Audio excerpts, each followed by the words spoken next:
How do, and welcome back.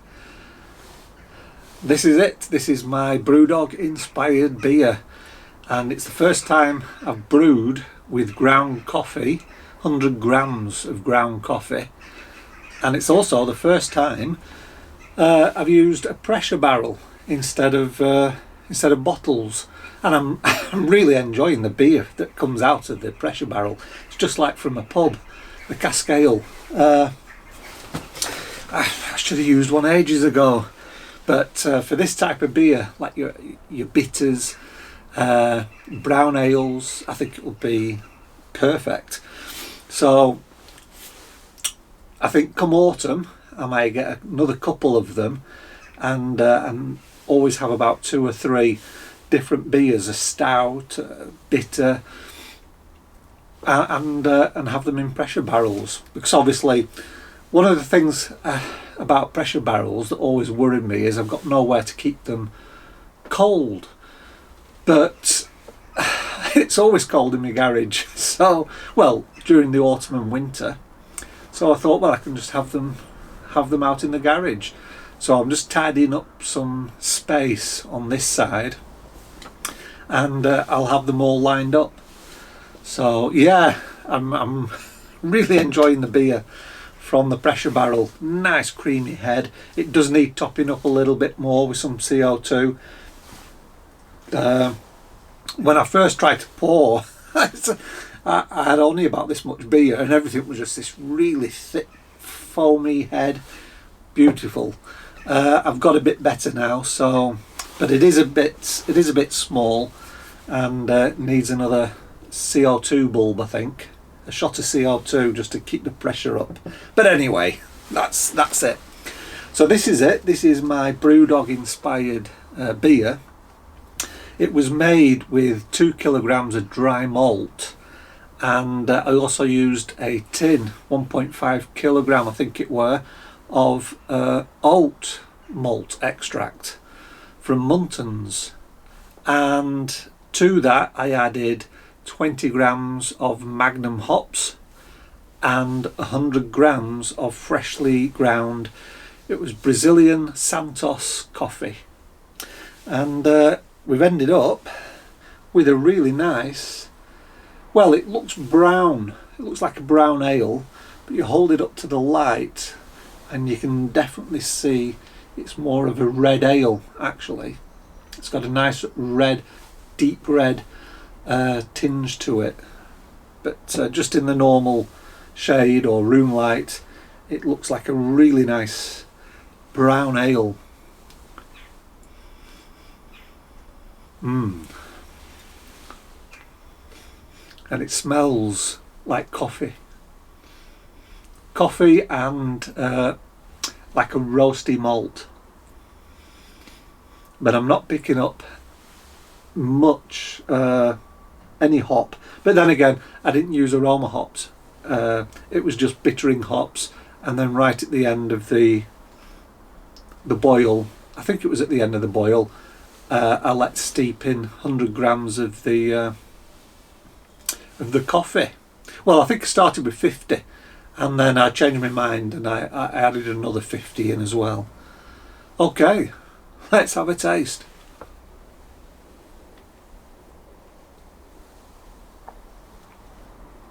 Oh boy, it's coming out at about 5.8%.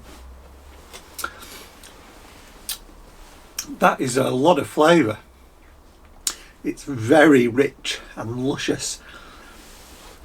There's some really nice like toffee notes in there. There's some like a bit of biscuity malt, some caramel, but then very quickly mid palate that coffee comes in, and it's got a flavour like, you know, when you put like a treacle into your coffee, what do they call them, like caramel treacle things, and you pour it into your coffee. It's got that sort of a flavour about it, very Moorish.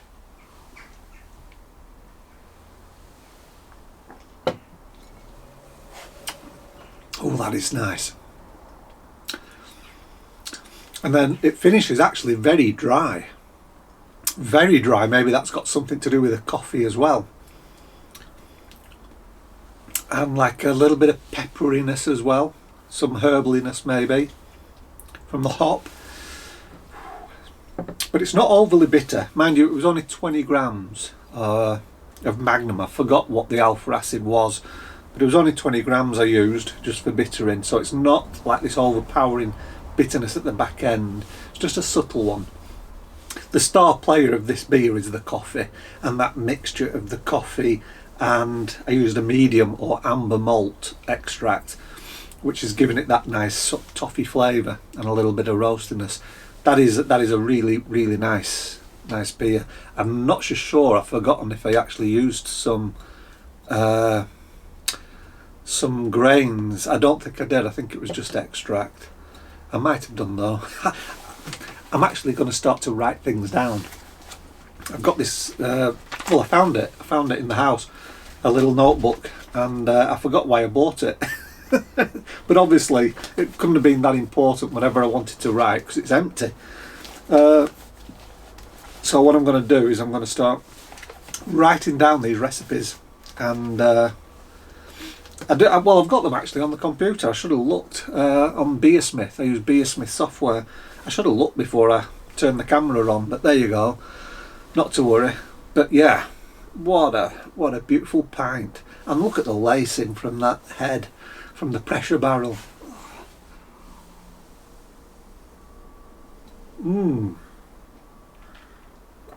That's really nice. Well, in a few days' time, the Nog will be ready to do a side-by-side taste test. It's conditioning now. It's pretty much finished. The bottles are firm, but I'm just going to give it a few more days, and then probably at the weekend I'll do a side-by-side taste test. And I'm also at the weekend thinking of doing my brew, my extract brew in the kettle, but I don't know, I haven't decided yet what style to do. I do want a light beer, a nice fizzy light beer. Now that we're in spring, or we will be soon in a couple of weeks, I'm sort of moving away from these type of beers. As lovely as they are, it is quite rich and a little bit medium, full-bodied beer, and perfect for autumn, perfect for winter. You know, those dark nights and you're sat inside and the wind's blowing outside and you've got a beer like this. You can't beat it. But now it's spring and the weather is starting to get really nice and sunny. We've hardly had any rain for, I think, nearly about a week. Hardly any rain, which is nice after the storms that we had. So I'm starting to get into a very sort of like spring, summer sort of mood, and I want my beers to match. So I'm thinking I might do a saison. I might brew a saison, because I do have some saison yeast, the Bell saison. So I might do a saison. I probably will, and then it'll be ready in about a month's time when we're in April, in spring, and it's fitting for that time of year. So yeah, I'll probably be brewing, if not this weekend, next weekend for sure.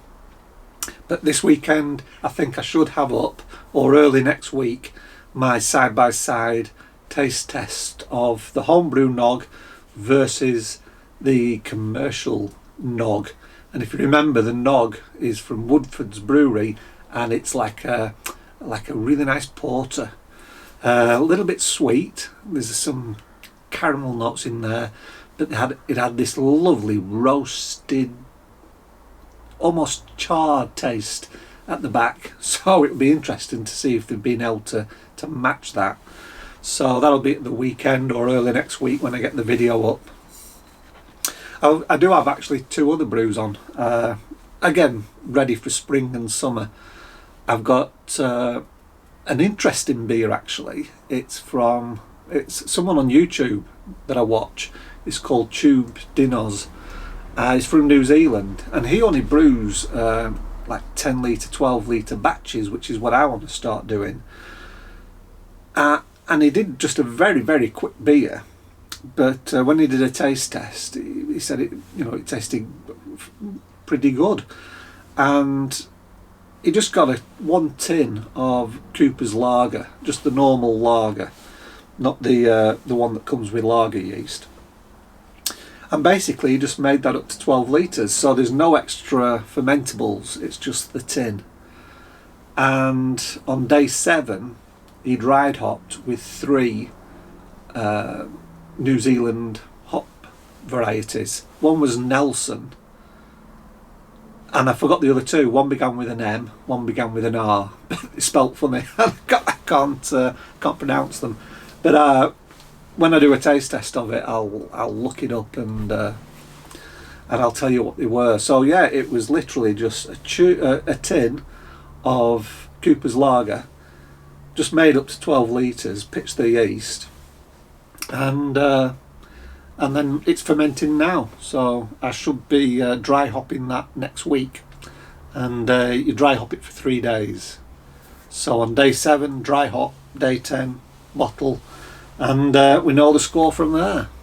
So that's interesting. And because you're only brewing 12 litres, the bitterness in the tin is just increased, because obviously Coopers have bittered that syrup thinking you're going to be making 20 or 23 litres, but you're not. You're only brewing it up to 12, so it sort of doubles the bitterness. And I actually worked it out, because I don't know if you know, but Cooper's tins, the IBU it lists, or on the website, is the bitterness in the tin, not the bitterness you're going to get after it's been brewed. Because of course Coopers don't know, are you going to brew it to 15 litres, to 20 litres, to 23? The more you dilute it, the less bitter it becomes. So what they do is they put the bitterness of the actual syrup, and what you do is you times that by 1.7, and then you divide it by the litres, how much you're going to be brewing, and then they say you calculate about 80% of that, and that should be the bitterness of the beer. And it's coming out for me, I think it was around about 44 IBUs, so it's going to be a really nice bitter beer. And I think with those New Zealand hops as well, it's going to be really nice. I know on his YouTube channel he did do a taste test, and he said, yeah, it's okay, it's a good beer. It's not mind-blowing, I don't think, but he said it was sort of like of the quality you would expect from a mass-produced commercial beer. So that's good enough for me. And again, it will make a great sort of springtime summer brew. And I've also put on 23 litres, because I want to make this one last right through summer. It'll sort of like be my go-to beer over spring and summer. Just a basic Cooper's sparkling ale, because I have tried a couple. I don't know if you can see the bottles on there. I actually used their yeast and poured their yeast. I'm fermenting with their actual commercial yeast, as opposed to the packet yeast, which is what they actually advise you to do on their website. Coopers have an amazing website about home brewing, and lots of tips, lots of recipes. And one of the tips they give you is buy their bottled beer, although I think the cans actually as well. I think there's fermentation in the can as well. But buy the bottled beer and just culture from the sediment at the bottom, and you can actually use their proper yeast, because what you get in the sachet is different. I've heard the Cooper's yeast, which gives a lot to the flavour of a Cooper's beer, it's very difficult for some reason, the strain or whatever, it's very difficult to dry. You can't dry it. So that's why what you get with the kits, the Cooper's kits, the yeast is not the same as in the bottle, and why it doesn't have that distinctive Cooper's taste, because it's a different yeast. Anyway, I'm babbling now. Very nice beer. For me, it's the wrong time of year. There you go. I'm a poet as well. Yes, very nice beer, just the wrong time of year. But I might keep it in that pressure barrel. Well, I will do. I'll be drinking little bits of it over the next few months, but if I can leave it perhaps until autumn, it should be a cracking beer then, because it's a complex beer, lots of flavours going on, and I think it does need that age just to condition. But hey, it's drinkable now, nothing wrong with it. Oh, and there goes my heater again. Turn that off.